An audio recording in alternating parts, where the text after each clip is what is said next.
বক্তব্য উস্কানিমূলক কোনো বক্তব্য নয়।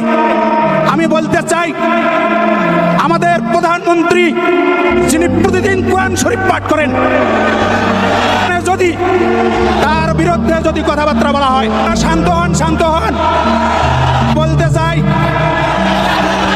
আমার প্রধানমন্ত্রী বিষয়ে যখন কথা উঠেছে, তখন আমি বলতে চাই, প্রধানমন্ত্রী কি মুসলমান নয়? আমরা কি আওয়ামী লীগ করলে আমরা কি মুসলমান নই?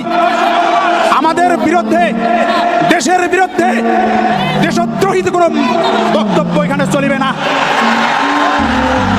আপনারা সবাই শান্ত হন। এ পর্যায়ে আপনাদের সামনে বক্তব্য নিয়ে আসছেন আজকের মাহফিলের প্রধান আকর্ষণ। আমরা নুন খাওয়াবাসী ধন্য, ঠিক কিনা? আমরা নাগেশ্বরীবাসী ধন্য, আমরা কুড়িগ্রামবাসী ধন্য। আপনারা বসে পড়েন। এ পর্যায়ে আপনাদের সামনে আলোচনা নিয়ে আসছেন আজকের মাহফিলের প্রধান আকর্ষণ জনাব রফিকুল ইসলাম মাদানী। জনাব রফিকুল ইসলাম মাদানী নেত্রকোনা। আপনারা একদল দাঁড়িয়ে থাকবেন না। রাহমাতুল্লাহি ওয়া বারাকাতুহু। ইন্নাল হামদুলিল্লাহ নাহমাদুহু ওয়া নুসাল্লি আলা রাসূলিহিল কারীম। আম্মা বা'দ। এই বসেন, আপনারা বসেন। এই অনাকাঙ্ক্ষিত বিষয়টা বাদ দেন। উনি যে কথাটা বলতে চাইছেন, সেই কথাটাকে আমি সুন্দরভাবে বলি, শুনেন। উনি বলতে চাইছেন যে প্রধানমন্ত্রী কোরআন তিলাওয়াত করেন। ঠিক আছে, আমরাও মেনে নিলাম। আপনারাও প্রধানমন্ত্রীকে বলেন, যিনি কোরআন তিলাওয়াত করেন, তাহাজ্জুদ পড়েন, একজন আলেমকেও যেন আর বন্দী না রাখে। কথা দেন আপনারা, আপনারাও আমাদেরকে কথা দেন যে একজন আলেম আর বন্দী থাকবে না। আমরা খুশি। প্রধানমন্ত্রীর কথা আপনারা বলেছেন, আমরাও মেনে নিলাম। কিন্তু এই বসেন, বসেন। আমাদের অন্তরে জ্বালা আছে, আমাদের অন্তরেও কষ্ট আছে। এই বসেন, বসেন। বন্দী থাকবে আর আমরা তাহাজ্জুদের আর কোরআন তিলাওয়াতের গল্প শুনতে ভাল লাগে না। আলেমরা মুক্ত থাকলে তখন বোঝা যাবে, হ্যাঁ, আলেমরা যেহেতু মুক্ত, অতএব এদেশের প্রধানমন্ত্রীর বিষয়ে কথা বলাটা অনুচিত। তখন না হয় বুঝতাম। অতএব আমাদেরকে এগুলো বলার দরকার নাই। আমরা এই বিষয়ে কথাই বলতাম না।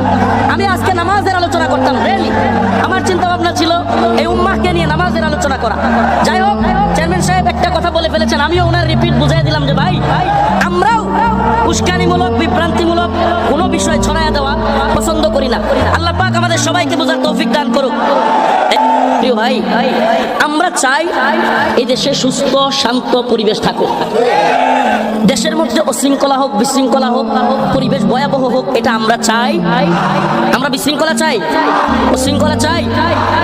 প্রিয় ভাইরা আমার, আজকে এই অবস্থার পিছনে আল্লাহ পাক কোরআনে বলতেছেন, যাহারাল ফাসাদু ফিল বাররি ওয়াল বাহরি বিমা কাসাবাত আইদিন নাস।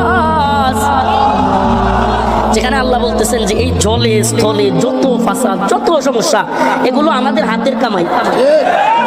আপনি আজকে যেই নেতা, যেই নেত্রী বা যাকে আপনি বোঝা মনে করতেছেন, যারা আপনি কষ্ট পাচ্ছেন, আপনি মনে করেন, মনে রাখবেন, আল্লাহ বলতেছেন এগুলো আমাদের পাপাচার এবং আমাদের অন্যায় জুলুমের ফলাফল।